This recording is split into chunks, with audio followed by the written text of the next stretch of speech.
E aí, povo, bom dia a todos, sejam bem-vindos a mais um Lado B do Brasileirão, mais um vídeo aqui no canal para a gente falar da Série B do Campeonato Brasileiro. Semaninha mais leve, né? Tivemos menos jogos aí na semana passada e vamos ter menos jogos também ao longo dessa semana, porque a gente teve Copa do Brasil na semana passada, né? E também nessa semana a gente vai ter jogos das eliminatórias da Copa do Mundo, né? Então, menos jogos aí vai dar para a gente falar mais precisamente de cada um desses jogos. Já de primeiro eu quero convidar você que não conhece aqui o canal ainda, conhecer o nosso conteúdo, live segunda, quarta e quinta. Temos também nossos programas Nordeste em Foco, segunda e sexta, Alagoas em Foco na quinta-feira e o Lado B do Brasileirão, terça-feira, certo? Então, se você não conhece, já vai conhecendo aí o nosso conteúdo, né? Se inscreve aqui no canal, dá o joinha aqui no vídeo e vamos embora falar da Série B. Começando pelos jogos da semana passada, que a gente teve o Guarani enfiando 3-0 na equipe do Operário. Eu achei que esse jogo ia ser mais equilibrado, né? O Guarani simplesmente atropelou, passou um trator por cima do Operário e venceu com muita facilidade, eu diria, né? Foi um jogo que tudo deu certo aí para o Guarani. Na mesma terça-feira a gente teve o CSA perdendo para o Náutico por 1-0, um jogo que o CSA sofreu demais por conta da falta de qualidade do seu elenco, né? E aí o time não conseguiu desenvolver um bom futebol. Se bem que na sequência também o CSA perdeu no final de semana com um time praticamente completo, né? Mas aí daqui a pouco a gente fala sobre esse jogo também. O Náutico teve o seu mérito, teve a sua qualidade e venceu também essa partida aí, se reabilitando na competição, né? A equipe do Náutico, depois de 5 derrotas consecutivas, voltou a vencer. Na quarta-feira a gente teve a vitória do Vila Nova sobre o Avaí, o que eu achei surpreendente, né? O Vila Nova lá na parte de baixo da tabela e o Avaí brigando pelo G4, né? Acabou sendo derrotado. Belo resultado da equipe do Vila Nova, né? Que conseguiu pontuar contra um adversário que praticamente o empate seria um bom resultado, né? Nesse jogo, então conseguiu vencer. Ótimo resultado aí para a equipe do Vila Nova, foge um pouco aí já da zona de rebaixamento. Quinta-feira, o Confiança foi derrotado pela equipe do Goiás, né? 2-1 para o Goiás, e com essa derrota o Confiança até foi bater na lanterna da competição, né? Porque o Brasil de Pelotas empatou também. E o Confiança realmente para mim é quem apresenta o futebol mais pobre aí dessa competição. E nesse jogo aí, apesar de ter iniciado bem a partida, o Goiás naturalmente tomou o controle do jogo, fez o seu gol e depois do primeiro gol ficou mais tranquilo na partida, né? Quando fez o 2-0, eu até, vou assistir mais nada, vou correr, vou adiantar minhas coisas aqui. E aí o Confiança conseguiu pelo menos fazer um golzinho aí, mas realmente é um time que não desperta muita confiança da torcida. Porque eu gosto de fazer esses trocadilhos imbecil, velho. Todo vídeo eu faço esses trocadilhos. Na sexta-feira já teve Brasil de Pelotas e Remo, aí um jogo que não desperta interesse, né, por questão de qualidade técnica, as duas equipes muito abaixo tecnicamente, né, e o Brasil de Pelotas conseguiu esse empate que até serviu para sair pelo menos da lanterna, né, não dá muito indício de que vai sair da zona de rebaixamento. Daqui a pouco a gente fala da classificação, certo? Mas o Brasil de Pelotas conseguiu esse empate, pelo menos sair da lanterna, né? Além disso, teve 2 gols anulados. A equipe do Brasil de Pelotas, né, poderia até ter vencido o jogo. Tiveram 2 gols anulados pelo VAR, né? Um por impedimento e um por falta. Ainda na sexta-feira, o Botafogo venceu a equipe do Coritiba. Para mim, surpreendente resultado, né? Eu achava que o Coritiba iria vencer essa partida, mas o Botafogo vem numa fase muito boa, né? E já está inclusive no G4, na tabela de classificação. Já a gente fala sobre isso. No sábado, empate 0-0 entre Brusque e Londrina, e teve também a vitória do Sampaio Corrêa em cima do CSA. Aí lembram o que eu falei, né? Que o time do CSA nesse jogo aí foi praticamente completo, com todo o seu time à disposição, né? Seu time principal à disposição.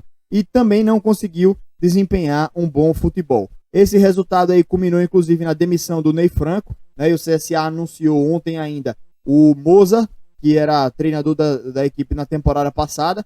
Quando pegou o CSA, ele estava na zona de rebaixamento, na penúltima colocação, se não me engano, e acabou terminando em quinto colocado o Moza. O time só perdeu força na reta final, e hoje no Diário de Azulina eu vou falar sobre a contratação do Moza, certo? De maneira mais inteira. Mas aí a tentativa do CSA de dar uma mudança aí também no momento, né, na fase. Foi o Moza que montou boa parte desse elenco né? E ele deve também dar algumas indicações aí de jogadores para o CSA se reforçar, algumas posições aí para se reforçar e vai precisar, né? Mas foi uma vitória merecida da equipe do Sampaio Corrêa, jogou mais, jogou no erro do CSA e foi um jogo de bastante superioridade da equipe do Sampaio. No segundo tempo, o CSA até cresceu um pouquinho, né, com a mudança de algumas peças, né, mas na reta final perdeu força e acabou levando o segundo gol.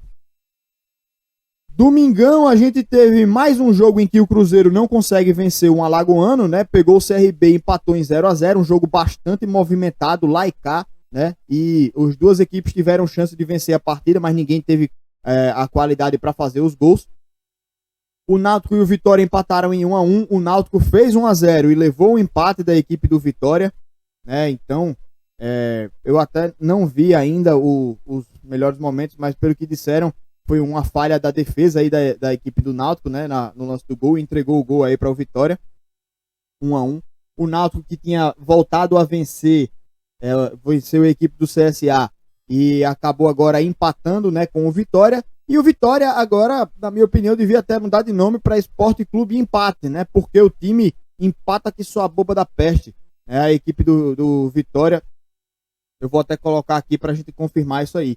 Enquanto estou abrindo aqui o site, né, para ver a quantidade de empates da equipe do Vitória, a gente teve também o Vasco 2, Ponte Preta 0, né, o Vasco se reabilitando aí depois de uma fase ruim. E aí, para confirmar aqui para vocês, o Vitória é a equipe que tem mais empates aí na competição. São 3 vitórias, 11 empates e 7 derrotas para a equipe do Vitória, né? Então, Esporte Clube empate aí em atuação mais uma vez nesse final de semana. Ontem, segunda-feira, a gente não teve jogo da Série B, como também não vamos ter hoje, certo? Aí a gente volta na quarta-feira, já com amanhã, mais conhecido como amanhã, né? Com os jogos. E vamos abrir aqui a classificação para a gente ter uma ideia de como estão as equipes. O Coritiba é o líder com 39, perdeu para a equipe do Botafogo e uma vitória poderia ter dado uma esticada nessa vantagem, né? O Coritiba poderia ter ido para 42 pontos, seria líder absoluto por mais uma rodada de certeza, né? Mas agora vê o Goiás colando com 38. O CRB não conseguiu colar lá no Coritiba, tem 37 agora, tá a 2 pontos. E o Botafogo aí no G4 tem 35. O quinto colocado é o Sampaio Corrêa com 34, seguido do Náutico com 34 também. Em sétimo, o Guarani tem 33, junto do Avaí, que também tem 33. Em nono vem o Operário com 32. Vasco, que voltou a vencer, tem 31. O CSA em 11º tem 27. Remo, 12º, 27. O CSA tem 28, perdão. O Remo tem 27, está em 12º. Brusque é o 13º com 26. Cruzeiro, 14º com 25. E aí a turma que já está mais próxima da zona de rebaixamento. Ponte Preta e Vila Nova tem 22, estão fora da zona.